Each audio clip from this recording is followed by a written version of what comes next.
친절한 시사, 시원한 통찰, 노영희의 출발 새 아침, 슬기로운 인터뷰.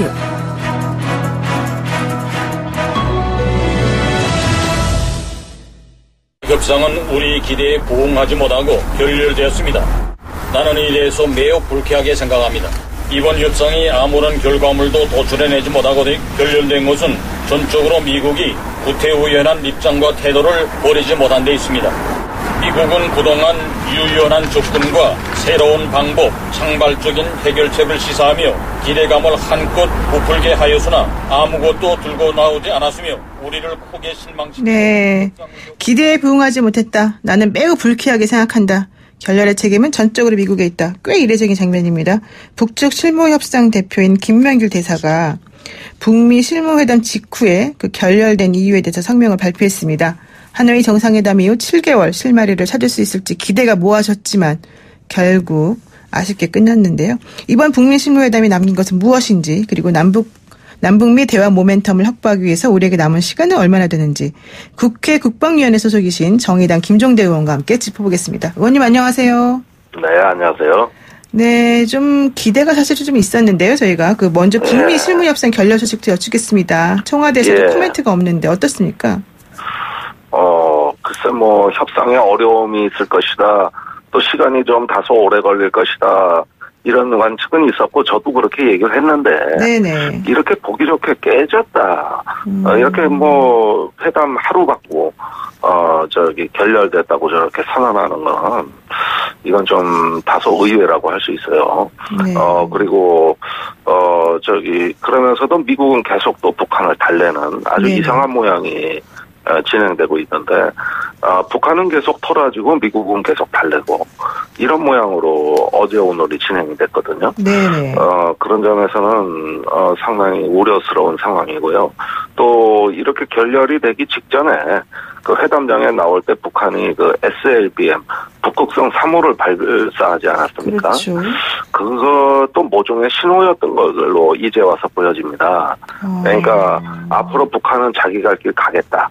이런 어떤 그 의사표시를 하고 회담장에 거의 배수의 진을 치고 나온 것 같은 그런 어떤 그 인상을 받게 됩니다. 네, 그렇군요. 지금 사실은 강경파를 뽑히던 볼턴 보좌관이 경질이 되었고 또 트럼프 대통령도 국내 사정이 좋지 않기 때문에 뭔가 성과를 외부적으로라도 내야 되기 때문에 이번에는 좀 기대가 될 수 있었는데 그 협상 결렬의 가장 큰 원인이 정말 뭡니까? 정말 미국이 잘못입니까? 아무래도 계산법의 차이인 것 같은데요. 네. 사실 미국과 북한이 정반대의 말을 하고 있어요. 북한은 미국에게서 원하는 거는 제재 완화가 아닌 것 같습니다. 네. 경제 제재 완화는 미국이 들고 나갔는데 네. 미국은 그런 거 필요 없고 내가 원하는 건 딴 거다. 그거는 여전히 체제 안전 보장 문제예요. 그러니까 지금 한미연합훈련이 계속되고 있고, 네. 또 우리나라가 F-35 스텔스 전투기 전략자산을 들여오고 있고, 네. 이런 어떤 그 북한 자기들에 대한 적대 행위가 계속되고 있다. 따라서 이런 안보 문제 해결을 우선시하고 있는 게 북한의 지금 프레임이고, 반면에 미국은 그런 거에 대해서는 이런 방구 말이 없이 어느 시점에 영변 플러스 알파, 즉 영변에다가 추가 시설을 더 핵사찰을 허용한다면은 경제 제재를 완화해 주겠다. 네. 이런 안을 들고 나간 거거든요. 네. 그러니까 북한의 프레임은 안보 대 안보의 교환을 얘기하는 게 북한식 셈법이고 미국의 셈법은 안보와 경제를 교환하는 이런 식의 셈법인 거니까 이 셈법이 두 개가 서로 안 맞았다고 보여집니다. 그렇군요. 그러니까 사실 우리가 일반적으로 생각하기에는 북한은 경제 제재 완화를 더 요구할 것이다 생각했는데 그게 아니었다. 오히려 체제 안전보장이 더 이들에겐 시급한 문제였는데 미국에서는 그냥 영변 플러스 알파에서 경제 완화 이런 정도로만 조금 생각하고 안전보장 이런 데는 얘기를 안 했기 때문에 이게 문제였다. 이렇게 지금 보신다는 거예요? 그렇죠. 이게 하노이 회담하고 정반대 양상입니다.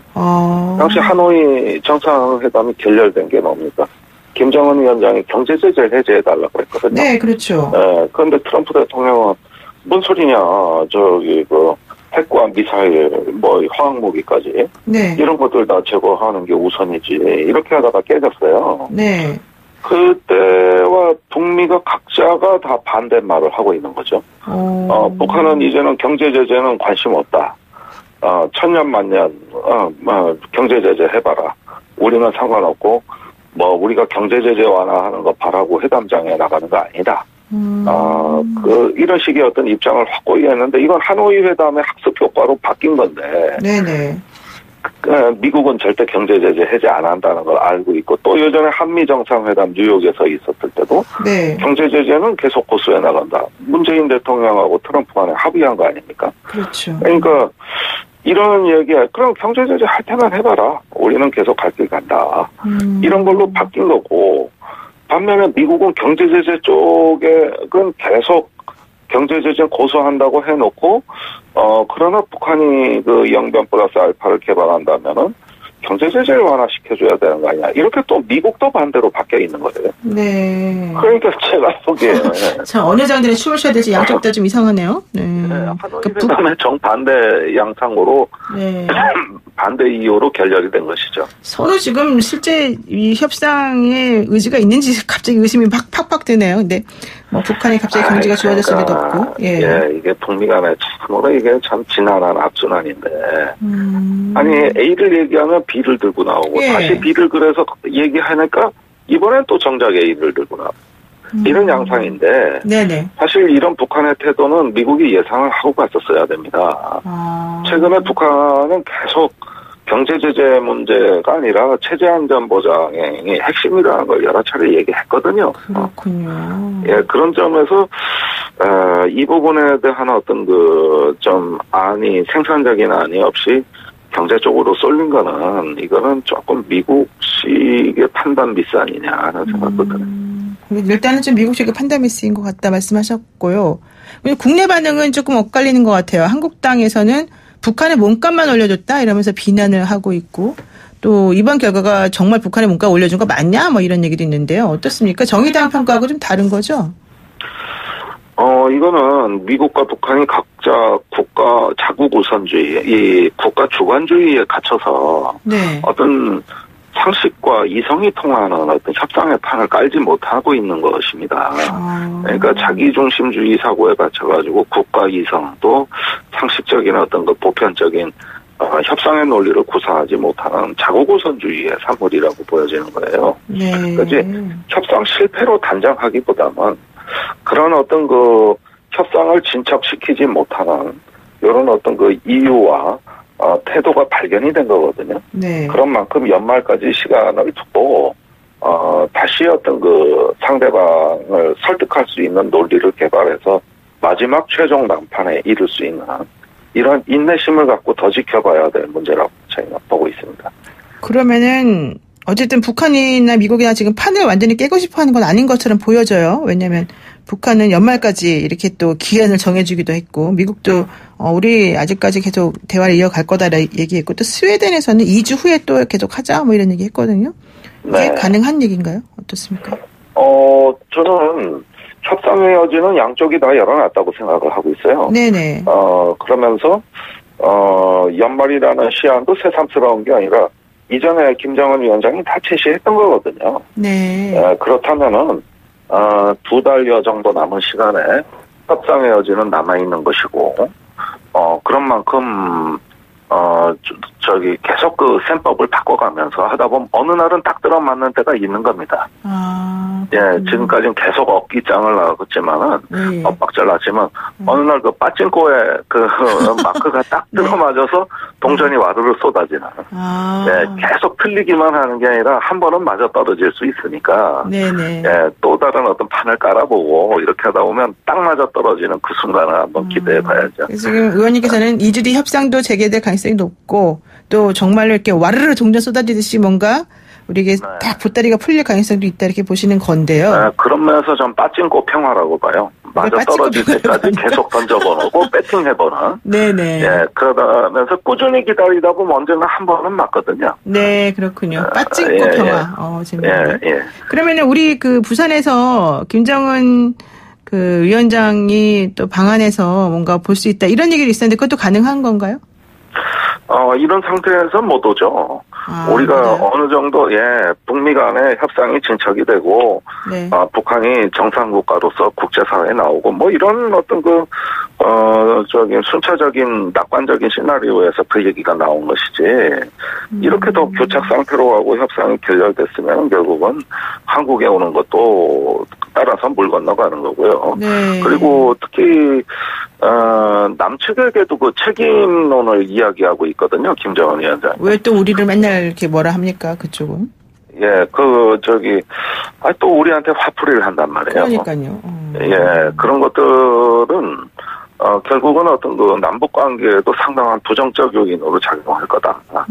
그래서 당분간은 북한하고의 경색도 각오해야 될 것 같습니다. 그럼 북미 정상회담도 열리지 않겠죠? 그렇네. 어떻습니까? 이런 상태에서는 열리기가 힘든데 역으로 네. 실무회담이 깨져도 판 전체가 안 깨지는 거는 정상 외교가 살아있기 때문이거든요. 그렇군요. 그 정상 외교가 잡아주고 있기 때문에 네. 지금까지 실무회담은 단 한 번도 성공한 적이 없습니다. 그러나 정상 외교가 그걸 판이 파국으로 가는 거를 잡아주고 있었던 거거든요. 네네. 이렇게 보면은 저는 아직까지는 정상 외교로 탑다운 방식으로 한반도 문제를 접근하는 프레임은 살아있다. 또 친서가 오고 가고 정상 간에 또 정상회담 타진하고 이런 걸로 당분간 오히려 풀려고 하겠죠. 네. 그렇군요. 일단 그 외국 국외 이슈는 그렇게 하고요. 정의당 수석 대변이시니까 잠깐만 여쭙겠습니다. 지난 3일 개천절 도심 집회 또 지난 주말 서초동 집회 극명하게 지금 시민들의 의견이 갈려 있는데요. 정의당에서는 이런 상황을 어떻게 보십니까? 안타깝게 봅니다. 이거는 어느 의견을 택하느냐에 따라 국민들의 직접 대결 양상으로 간 것은 네. 국회라는 대의 정치가 제 역할을 못했기 때문에 네. 결국은 시민들이 거리로 쏟아져 나와서 직접 세대결하는 양상으로 갔다. 그 참으로 드문 얘기거든요. 네.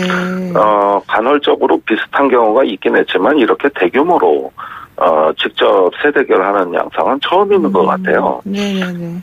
그런 점에서 이제는 국회 정상화, 대의 정치의 회복이 정답이고, 이런 양상이 계속 방치된다면, 네.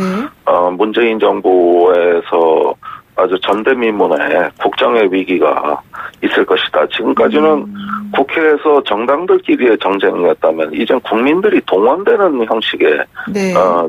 직접 대결 양상이 돼버리고 그건 과거의 정쟁하고는 확연하게 다른 문제입니다. 네네. 그래서 이런 문제가 계속 또 장기적으로 이어지고 구조화될 때 네. 문재인 정부가 너무나 큰 어려움에 직면할 될 것이고 네. 이게 걱정입니다. 네, 그렇군요. 네, 말씀 여기까지 듣겠습니다. 고맙습니다. 네, 감사합니다. 네, 지금까지 정의당 수석 대변인 김종대 의원과 함께했습니다.